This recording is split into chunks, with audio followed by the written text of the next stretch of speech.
अस्सलाम वालेकुम। मेरा नाम डॉक्टर जवाद है। मैं कंसल्टेंट चाइल्ड स्पेशलिस्ट हूँ।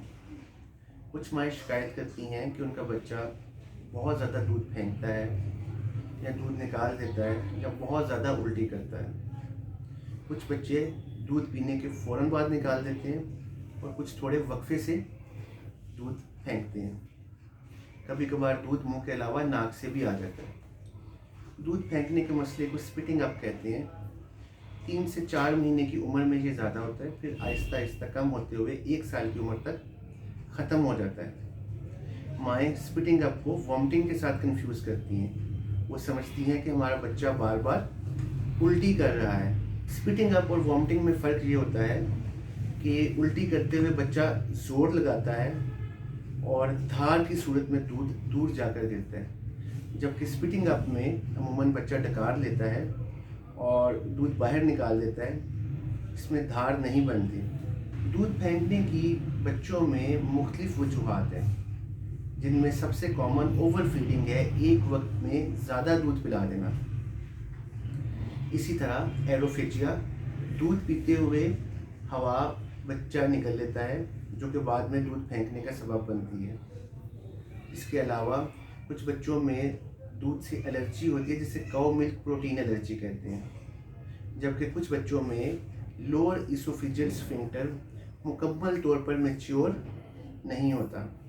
ये एक वेल्व होता है जो हमारी खुराक की नाली और मैदे के दरमियान में होता है। इसका काम होता है दूध को मैदे से दोबारा खुराक की नाली में आने से रोकना। जिन बच्चों में ये मुकम्मल तौर पर मैच्योर नहीं होता, वो बार बार दूध फेंकते हैं, जिसकी वजह से वालिदैन के लिए काफ़ी परेशानी होती है। इस मसले से कैसे निपटा जाए? बच्चों को ओवर फीड नहीं करना चाहिए। एक वक्त में ज़्यादा दूध मत पिलाइए। बच्चे को बहुत ज़्यादा भूख लगने से पहले ही दूध पिला दें। इसका एक हल ये है कि दूध की मिकदार कम कर दें और फ्रीक्वेंसी ज़्यादा कर दें। मिसाल के तौर पे, अगर आप हर 3 घंटे के बाद बच्चे को 3 औंस दूध पिला रहे हैं, तो अब हर 2 घंटे के बाद 2 औंस दूध पिलाना शुरू कर दें। दूध पीने के बाद बच्चे को गले के साथ लगा के रखें, उसकी कमर थपथपाएं, डकार दिलवाएं और तकरीबन 30 मिनट के लिए बच्चे को अपराइट पोजीशन में रखें। दूध फेंकने वाले बच्चों को अगर जागते हुए पेट के बल लेटाएं तो ये मसला कम हो जाता है। लेकिन एक बात याद रखिएगा कि सोते हुए हमेशा बच्चे को कमर के बल लेटाना है।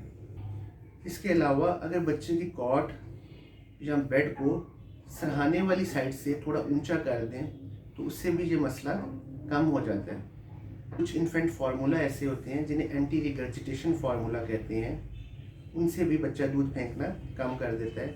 और इसके अलावा हम कुछ दूध को गाढ़ा करने के लिए राइस सीरियल या ओटमील सीरियल एडवाइस करते हैं कि वो दूध में शामिल कर दें, जिससे दूध गाढ़ा हो जाता है और दूध फेंकना कम हो जाता है। एक बात याद रखिएगा कि अगर बच्चा बहुत ज़्यादा उल्टियाँ करे या उसका वज़न ना बढ़ा हो या उल्टी के साथ पेचिश भी हो या सब्ज़ रंग की उल्टी करे या बच्चे को बुखार हो, तो अपने करीबी डॉक्टर से ज़रूर मशवरा करें। शुक्रिया।